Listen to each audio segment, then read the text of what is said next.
Hi, I'm Andre, I'm a black nerd, and this is my Avengers Age of Ultron spoiler review. I'm only talking about the spoilers on here. If you have not seen it and you don't want me spoiled, then you shouldn't be here. Go away. First, I want to talk about the dream sequences that the Avengers had when Scarlet Witch was all in their head, which that led to one of the funniest jokes. Hawkeye, when Scarlet Witch tries to control his mind, he's like, nope, electrocutes her. She had that face on her like, and he's just like, yeah, we kind of did that in the first movie. That ain't happening to me again. I ain't like that too much. Meta. Of course, it led to a couple of cool cameos. We got an Idris Elba cameo. We got Peggy Carter showing up again. Black Widow. I was in this whole Russian program. They made me shoot people, do ballet, and they made me have a surgery, and I can't have babies. I thought it was an interesting thing because we've seen the technology in these movies. We've seen the baddies. We've seen the fights. It was something a little bit different, and I thought it was something that if this movie had more time, we could have explored a little bit more of showing all these different fears. I mean, it was these fears that even led to Ultron being created in the first place. Thor's dream sequence and scenes thereafter, I felt like Thor was just there to set up the next Avengers movie and his own movie. Other than that, he really had nothing to do. Everyone else had a certain plot line, but hey, I'm just here to keep the Marvel Universe going. Oh hey, Thor, you gotta be topless again, get some water and get all wet. How convenient. Hey, I don't care. Hey, look, the man's attractive. I got no problem saying that. I've looked at him a couple times and was like, But yes, he has this vision of all the different Infinity Stones, Infinity Gems. We even find out that Loki's scepter, it had one of them in there. And then of course we get the mid-credit scene of Thanos being like, I gotta handle this myself. And he puts on the Infinity Gauntlet and it's just like, oh snap. Ultron was kind of weird because he seemed like he was very evil and could be anywhere, and yet he makes these jokes. And it's like, well, I guess you're joking because you're made by Tony Stark, so you kind of have his sort of sense of humor. At the same time, you're supposed to be menacing and now you're being jokey. Although I will say, when Hulk jumps in his plane, he's just like, oh, for the love of God. Like, that was awesome. We also got a scene in Wakanda. That's where the vibranium, where, you know, the Captain America shield, what his stuff is made of, that's where all that is. Ultron's going down there because he needs that for his plot. Then we get to meet Ulysses Claw, Andy Serkis. He's there to be like, hey, I'm gonna be in a future movie, but you might as well just set me up now. This is all to set up Black Panther. The whole scene was to be like, hey, Black Panther is a movie that's coming out in the future, and this is where he's from, so we should just probably have a scene here to let everybody know that. I just, for some reason, thought it would have been awesome if Chadwick Boseman, who's supposed to be playing Black Panther, if he just showed up, not even in costume or anything, just him, just like standing up and going like, what was all this? Because I'm like, you're fighting in his turf, you're on his land with your Hulks and your Hulk busters. Just one scene, I just would like to be like, hey, I was up in the coffee shop, what's going on? Intriguing. And then a panther just walks behind him just for no reason. Chadwick Boseman with a panther on t-shirt. There's a TV in the back of Bagheera from the Jungle Book. It's Disney, they got the rights to show that clip. Panthro from Thundercats is a toy that's sitting on his shelf. I want that straight like Boba Fett looking directly into the camera in that additional scene to Star Wars. But speaking of black, let's talk about Black Widow and the Hulk. There's one scene that was a very, very sweet, intimate scene. Black Widow is basically the one that calms Hulk down. Hey, big guy, sun's getting real low, and then she like starts touching real soft, you know, just kind of like does a little tickle on his hand, and then does this, that, and he's like, oh my God, the woman touched me. Oh my gosh, and I'm normal again. What's up, baby? That might happen to me. If Scarlett Johansson touched my arm like that and did like that to me, I'd probably lose 100 pounds. There's probably another person inside of me right now that would come out. I would go full on buddy love. I'm proud of her. She is strong. She is fierce. She is fighter, strong female character, love it. But I'm not going to deny that she is beautiful, just the same way that Chris Hemsworth is. I can say that Thor is sexy, and I can say that Black Widow is sexy, and I have no problem saying either one of it. Come at me, bros and sisses. Captain America has that whole speech with Bruce Banner. It's just like, hey man, I've seen this girl flirt for work, up close. What she doing to you, that's real.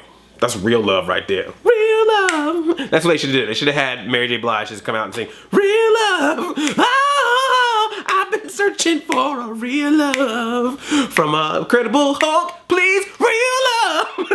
I think it just happened too fast at the party that they were at. It really does come out of nowhere. You're just like, all right, I guess she likes him. It should have paced itself better. Maybe that it wasn't so much even a relationship thing, that maybe they just were getting very close, a close kindred friendship that maybe would have turned into, well, maybe they kind of like this guy. I was not a fan of her getting kidnapped. She gets captured at one point. I didn't like that. That's not Black Widow. Black Widow is not a damsel in distress. She ain't no Princess Toadstool. She can get out of that situation. When the Avengers are feeling defeated, they go off to a farmhouse farmhouse. And as soon as I got there, I was like, could you check next door and see if the Ninja Turtles are there? Ultron, huh? Yeah, Shredder. Yeah, seriously. Pork rind. But we find out when they go to this farmhouse that Hawkeye has a family. That was a twist. He's married to Velma from Scooby-Doo, and he got 2 kids and a baby on the way. That was kind of cool. I mean, Hawkeye definitely gets the most character development in this movie, which makes sense considering he got like none of it in the first movie. I think this was sort of payback. But boy, were they trying to set it up like he was gonna die. It was like, all right, you got 2 kids, 1 on the way, you got a wife, you're questioning if you're a valuable part of the team because all you do is shoot bows and arrows, which I love the joke what he did with Scarlet Witch, and he's just like, I'm shooting bows and arrows at robots. This makes no sense. Meta. I would just wait for him to be like, and I'm 1 day close to retirement. Like, they were just setting everything up to basically sound like that this dude was going to die. But he doesn't die. But someone does. So yes, I'm sure if you saw the movie or if you have jerky friends on the internet, you know that Quicksilver dies in this movie. It was sad because they got the whole like brother and sister dynamic, Quicksilver and Scarlet Witch, and now her brother's gone. But, you know, part of me was just like, they're doing this because of Fox, right? You pretty much set the movie up to say that Hawkeye was gonna die, but you know that weed, and he's gonna be like, I'm gonna bait and switch on you.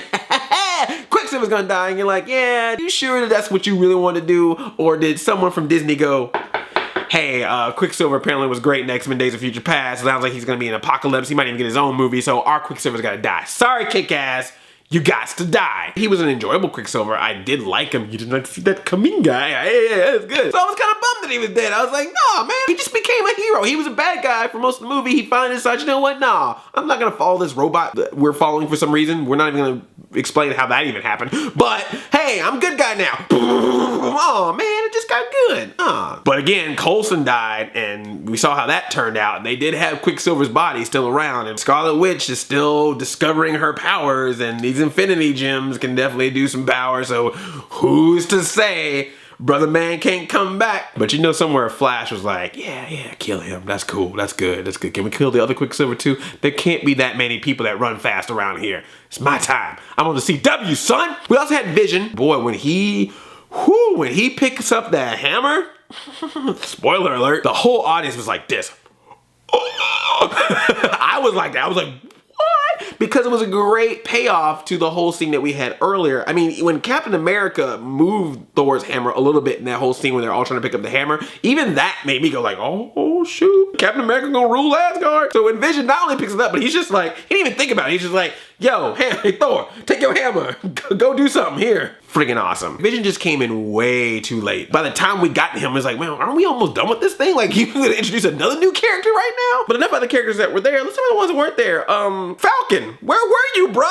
I mean, you had one scene where you're hanging out with the captain at the party being like, hey, I'm looking for your friend Bucky, can't find him, but how are these Avengers? I mean, they were setting it up like, you know, what's it like working with these guys? I'm just curious. Anthony Mackie wants to know. So when they're having this fight at the end with all the robots, Tony Stark literally is like, I got some help from the air. Then War Machine flies in, starts shooting things. I'm like, oh snap, the Black Avengers are gonna come in and help save the day. We got War Machine showing up, and then Falcon's gonna show up, and I'm like the edge of my seat, just waiting, like, all right, here he comes, here's Falcon. And I see War Machine flying around. I'm like, all right, where's Falcon? Anytime now, Falcon, you go. Well, is he gonna show up? They're in the air. This is what the Falcon does. This is his one job. He puts his wings out and goes, wee, I can fly. And he's not even there. Why did they play that song? They played the Pinocchio song. They could play the Peter Pan song for Falcon. He can fly, and they're in the air, and the fool don't even show up. And then Captain America later gonna be like, hey, we're at the new Avengers base, and here's our new Avengers. Here's Vision, here's Scarlet Witch, here's War Machine. Oh, and hey, Falcon, nice to see you show up. Where was he at? He got his suit all chrome painted. He's like, hey, what's up, man? I took a nap. Well, did anything happen while I was gone? Falcon! Is there some contract that says 2 Black Avengers can't be on the screen at the same time? Look at the movie again. There is not one scene where Don Cheadle and Anthony Mackie are on the screen at the same time. I just want to see one scene where Falcon and War Machine are fighting side by side so I can just be like, yeah! And then Nick Fury shows up, yeah! And then freaking Heimdall flies down from Asgard like, let me get in this too, yeah! Black Avengers, son! Let's make it happen. We can have female Ghostbusters. We can have Black Avengers. I'm joking around. You know what? This movie is fun. I enjoyed it. I'm being a little nitpicky about the thing, but this only because, as fun as they are, sometimes the cinematic universe can get in the way. of the movie. That's what I like about those after credit scenes and those mid credit scenes. That's when you can make those connections, or putting Black Widow in Winter Soldier, putting Iron Man in Civil War, having it be part of the plot and not just here's random scenes to set up future movies. Looking forward to more Marvel movies, looking forward to more Avengers, and looking forward to more superhero movies in general. I don't care who they come from, Marvel, DC, Ninja Turtles, Archie. As long as the movies are good and they're on the screen and I can enjoy them, I want them all to do well.